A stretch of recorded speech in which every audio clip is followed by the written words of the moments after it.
Hi friends, இன்றைக்கான வீடியோவில் நம்ம பார்க்க போகிறது நம்ம நார்மலாக வீட்டில் யூஸ் பண்ணுற இந்த டியூப்லைட்டு சோக் எப்படி சேஞ்ச் பண்ணுறதை பற்றி அந்த வீடியோவில் பார்க்க போகிறோம்.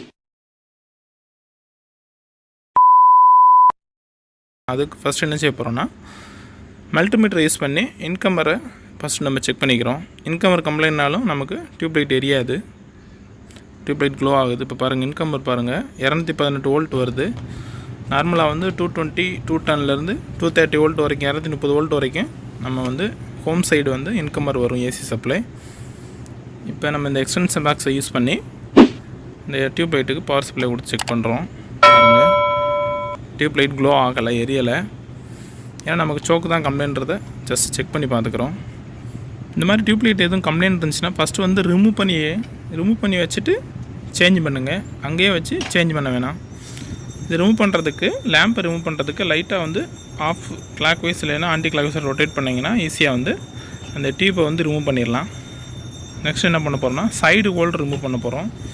இது சைடு ஹோல்டர் பார்த்திங்கன்னா ஃபர்ஸ்ட் டைப்பு. லைட்டாக அழுத்திட்டு ஒன் சைடு அழுத்திட்டு ரிமூவ் பண்ணிங்கன்னா ரிமூவ் ஆயிரும். சேம் ஆப்போசிட்டும் அதே மாதிரி அழுத்தி ரிமூவ் பண்ணிக்கலாம். ஒரு சில இதில் வந்து ஸ்க்ரூ டைப்பாக இருக்கும். ஸ்க்ரூ டைப்பாக இருந்ததுன்னா இந்த ஃபஸ்ட்டு வந்து இந்த சைடில் ஹோல்டர் ரிமூவ் பண்ணிவிட்டு நெக்ஸ்ட் வந்து வயரை ரிமூவ் பண்ணுங்கள். அப்போ தான் நம்ம வந்து திருப்பி வயரை கனெக்ட் பண்ணும்போது ஈஸியாக இருக்கும். இது ப்ரெஸ் டைப்னால ரிமூவ் பண்ணுறதுக்கு இந்த மாதிரி பின்னு இல்லைன்னா ஏதாவது ஊசி எடுத்துகிட்டு அந்த வயர் கனெக்ட் ஆகிற இடத்துல லைட்டாக உள்ளே அழுத்திட்டு அந்த வயர் ரிமூவ் பண்ணிடுங்க. நெக்ஸ்ட் வந்து அந்த ஊசியை ரிமூவ் பண்ணிடுங்க. சேம் அதே மாதிரி இப்படி ரிமூவ் பண்ணிட்டீங்கன்னா நம்ம ஈஸியாகவே வந்து நம்ம இந்த சைடு ஹோல்டர்லேருந்து ரிமூவ் பண்ணிடலாம். ஹோல்டர் ஏதாவது கம்ப்ளைண்ட் இருந்துச்சுன்னா இந்த ஹோல்டரையுமே நீங்கள் வந்து எலக்ட்ரானிக்ஸ் கடையில் வாங்கி வந்து சேஞ்ச் பண்ணிக்கோங்க. இல்லைன்னா வந்து நம்ம லேம்பை ரொட்டேட் பண்ணும்போது ஒரு மாதிரி டைட்டாக இருக்க மாதிரி இருக்கும்.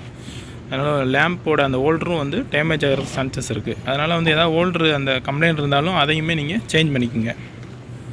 நெக்ஸ்ட் என்ன பண்ணணும்னா, எலக்ட்ரானிக் சோக்கை ரிமூவ் பண்ணுறதுக்கு பின்னாடி ஒரு ஸ்க்ரூ இருக்கும். அதை லைட்டாக கையில் பிடிச்சிக்கிட்டு ஸ்க்ரூ ட்ரைவர் இல்லைன்னா டெஸ்டரை வச்சு லூஸ் பண்ணிங்கன்னா ஈஸியாக வந்து இந்த 2 ஸ்க்ரூவுமே நம்ம ரிமூவ் பண்ணிக்கலாம். அதே மாதிரி இந்த ஸ்க்ரூ கனெக்ட் பண்ணும்போது நியூ சோக் சேஞ்ச் பண்ணும்போதுமே அந்த புது சோக்கில் வந்து ஆப்போசிட் இருக்க மாதிரி 2 ஸ்க்ரூ இருந்தாலுமே போதும். அவ்வளோதான், ரிமூவ் பண்ணியாச்சு.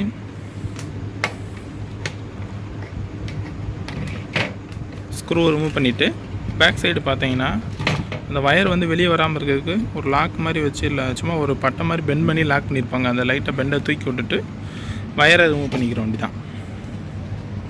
இந்த வயரில் பார்த்தீங்கன்னா அந்த டியூப்லைட் அந்த சைடு ஹோல்டர் கனெக்ட் ஆகிற இடத்துல ஒரு ஸ்லீவ் மாதிரி கொடுத்துருப்பாங்க. ஸ்லீவ் கண்டிஷன் நல்லா இருந்துச்சுன்னா ஸ்லீவை யூஸ் பண்ணிக்கோங்க. ஸ்லீவ் நல்லா இல்லைன்னா ஸ்லீவ் யூஸ் பண்ணலைனாலும் ஒன்றும் பிரச்சனை இல்லை. ஸ்லீவ் யூஸ் பண்ணால் வயர் வந்து தனித்தனியாக போகாமல் கொஞ்சம் நீட்டாக இருக்க மாதிரி இருக்கும். அவ்வளோதான்.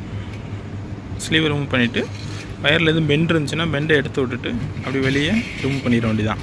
ஆல்ரெடி நம்ம சேனலில் வந்து எலக்ட்ரானிக் சோக் எப்படி செக் பண்ணுறது, அந்த எல்இடி ஸ்ட்ரிப்பு எப்படி சேஞ்ச் பண்ணுறது, அதுபோக அந்த ஸ்ட்ரிப்பை எப்படி சர்வீஸ் பார்க்குற வீடியோ நம்ம சேனலில் போட்டிருக்கோம். அந்த வீடியோ லிங்க்குமே இந்த வீடியோ டிஸ்கிரிப்ஷனில் கொடுத்துருக்கேன். பாருங்கள், இது நம்ம வாங்கியிருக்கேன் நியூ சோக்கு, சேம் கிராம்ப்டனு. இதுதான் power supply line. Phase neutral, black வந்து நியூட்ரலும், ரெட்டு வந்து ஃபேஸ்லேயும் கொடுப்போம்.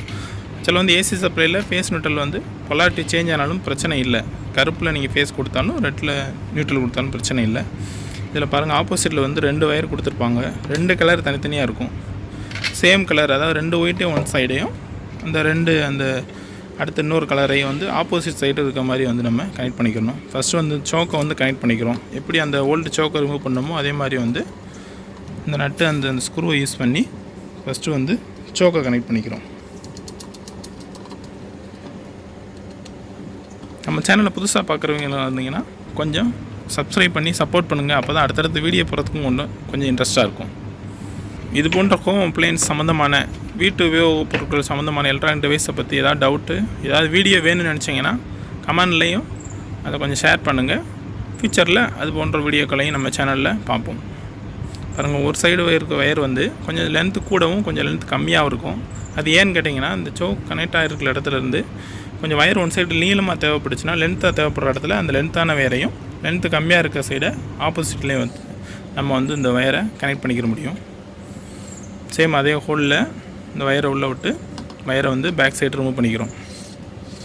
வயரை இழுக்கும்போது கொஞ்சம் ரொம்ப ஓவர் அழுத்துறாதீங்கன்னா கொஞ்சம் ஸ்லிம்மான வயர்னால வந்து கொஞ்சம் கட் ஆகிறதுக்கு சான்சஸ் இருக்குது. அதனால் கொஞ்சம் சாஃப்டாக ஹேண்டில் பண்ணுங்கள். பாருங்கள், 2 சேம் கலரை ஒரு சைடும் அடுத்து இருக்க ஆப்போசிட்டில் இன்னொரு கலரையும் வந்து கனெக்ட் பண்ணிக்கிறோம். கனெக்ட் பண்ணும்போது வந்து எந்த வயர் எந்த சைடு நீளமாக தேவைப்பட்டுச்சுன்னா அந்த நீளத்துக்கு ஏற்றாப்புல யூஸ் பண்ணிக்கலாம். பழைய மாடல்லாம் வந்து கொஞ்சம் நீளமாக தேவைப்படும். இப்போ வர்ற மாடல்லாம் வயர் கொஞ்சம் லென்த்தாக தான் கொடுத்துருக்காங்க. ஸ்லீவ் கொஞ்சம் நல்லா இருந்துச்சுன்னா ஸ்லீவை யூஸ் பண்ணிக்கோங்க. ஸ்லீவ் நல்லா இல்லைன்னா ஸ்லீவை வந்து கனெக்ட் பண்ண தேவையில்லை. சேம் நம்ம ரிமூவ் பண்ணுறது இப்போ இதை கனெக்ட் பண்ணுறது எப்படின்னா, வயர் எதுவும் பெண்ட் இல்லாத அளவுக்கு லைஸாக பெண்ட் இருந்துச்சுன்னா கூட உள்ளே போகாது. பாருங்கள், உள்ளே போகலை. இந்த பெண்டை லைட்டாக நுமுத்து விட்டுட்டு உள்ளே தள்ளிங்கன்னா அது உள்ளே போக ஒரு லைட்டாக ஒரு சத்தம் கேட்குற மாதிரி இருக்கும். அந்த சத்தத்துலேயே நீங்கள் இழுத்து பார்த்தீங்கன்னா கொஞ்சம் லாக் ஆயிரும். அதே மாதிரி வந்து அதே இன்னொரு வயரையும் கனெக்ட் பண்ணும்போது அந்த வயரில் வந்து நுனியில் வந்து பெண்ட் இல்லாத அளவுக்கு கொஞ்சம் ஸ்ட்ரைட்டாக இருக்க மாதிரி வச்சுட்டு உள்ளே லைட்டாக தள்ளினீங்கன்னா லாக் ஆயிரும். லேசாக இழுத்து பார்த்துக்கோங்க. இழுத்து பார்த்தீங்கன்னா தெரியும் லாக் ஆகிருந்தா. பாருங்கள், லாக் ஆயிடுச்சு. லாக் ஆகலைன்னா ரிமூவ் ஆகி வந்துடும். அப்படி வந்துச்சுன்னா நல்லா இழுத்து விட்டுட்டு உள்ளே வச்சு லாக் பண்ணிக்கோங்க. அந்த வயர் ஸ்லீவை வந்து அந்த கனெக்ட் ஆகிற இடத்துல வந்து வச்சுக்கிறோம். அது ஏன் அந்த ஸ்லீவ் யூஸ் பண்ணியிருக்காங்கன்னா, அந்த பட்டியில் வந்து வயர் எதுவும் டேமேஜ் ஆகிடக்கூடாதுன்னு தான் யூஸ் பண்ணியிருக்காங்க. இப்போ வர பட்டியிலலாம் அந்தளவுக்கு டேமேஜ் ஆகாது. பட்டியோட அந்த ஹோல் எஜ்ஜுமே வந்து நமக்கு வந்து கொஞ்சம் ஸ்மூத்தாக தான் இருக்கும். எக்ஸ்ட்ரா இருக்க வயரை வந்து அந்த ஸ்லீவுக்கு உள்ளே கூடி வந்து வயரை இழுத்துக்கிறோம். இது லாக் பண்ணுறது பார்த்தீங்கன்னா அந்த ஹோலில் வந்து ஸ்லாட்டில் வந்து அப்படியே உள்ளே வச்சு லைட்டாக அழுத்தினீங்கனாலே லாக் ஆயிரும். ரொம்ப வயரை ஓவராக வந்து டைட் கொடுத்துறாத கொஞ்சம் ஃப்ரீயாக இருக்க மாதிரியே வச்சு கொஞ்சம் எக்ஸ்ட்ரா இருக்க வயரை வந்து நம்ம ஆல்ரெடி அந்த ரிமூவ் பண்ண அந்த ஒரு கட்டிங் மாதிரி கொடுத்துருந்தாங்களே அந்த இடத்துல உள்ளே வச்சு டெஸ்ட்டை வச்சு லேசாக அழுத்தி விட்டிங்கன்னா அது அப்படியே அந்த வயரை வந்து பிடிச்சிக்கிடும். பாருங்கள், லாக் ஆகிக்கிடுச்சு. ரொம்ப ஸ்ட்ரிப்பாக இருக்க மாதிரி டைட்டாக இருக்க மாதிரி வச்சுக்கிற வேணாம். கொஞ்சம் ஃப்ரீயாகவே இருக்கட்டும், ஒன்றும் பிரச்சனை இல்லை. சேம் அதே மாதிரி வந்து ஆப்போசிட் சைடும் அந்த ஸ்லீவை கனெக்ட் பண்ணி அந்த ஹோல்டரில் வந்து நம்ம கனெக்ட் பண்ணிக்கிறோம். ஒருவேளை இந்த மாதிரி நீங்கள் ஹோல்டரில் கனெக்ட் பண்ணும்போது உள்ளே இந்த ஹோலுக்குள்ளே விட்டுட்டு தான் நீங்கள் கனெக்ட் பண்ணணும். விடாமல் கனெக்ட் பண்ணிட்டீங்கன்னா மறுபடியும் ரிமூவ் பண்ணுற மாதிரி இருக்கும். அதனால் ஹோலுக்குள்ளே விட்டுட்டு கொஞ்சம் கவனமாக வந்து ஹேண்டில் பண்ணுங்கள். இந்த மாதிரி நீங்கள் உள்ளே விடும்போது உள்ளே போகலைன்னா நம்ம அந்த பின்னை வந்து உள்ளே அந்த ஹோலில் வச்சுட்டு அது பக்கத்துலேயே இந்த வயரை உள்ளே விட்டிங்கன்னா அது ஈஸியான மெத்தட்லையும் உள்ளே போயிடும். மேக்ஸிமம் வந்து உள்ளே போயிடும். இப்போ நாங்கள் உள்ளே போயிடுச்சான்றதை செக் பண்ணிக்கோங்க. வயர் கொஞ்சம் வெளியே இருந்துச்சுனாலும் கொஞ்சம் இழுத்து பிடிச்சி இன்னும் கொஞ்சம் உள்ளே தள்ளினீங்கன்னா நல்லா ஃபுல்லாக உள்ளே போயிடும். அவ்வளோதான்.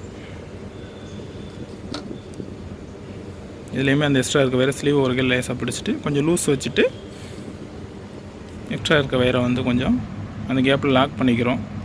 கொஞ்சம் நியூ மாடல் பிட்டிங்கனால அந்த ஸ்லாட் மாதிரி இந்த சைடு ஒன் சைடு தான் கொடுத்துருந்தனால அந்த எக்ஸ்ட்ரா இருக்க வயரை அந்த சைடு வச்சு சேர்த்துமே ஸ்லீவில் அந்த ஸ்லாட்டில் லாக் பண்ணலாம். இல்லைன்னா லைட்டாக வந்து முறுக்கி உள்ளே வச்சுக்கிற வேண்டி தான். ரொம்ப ஓவராக ட்விஸ்ட் பண்ணாத அளவுக்கு பார்த்துக்கோங்க.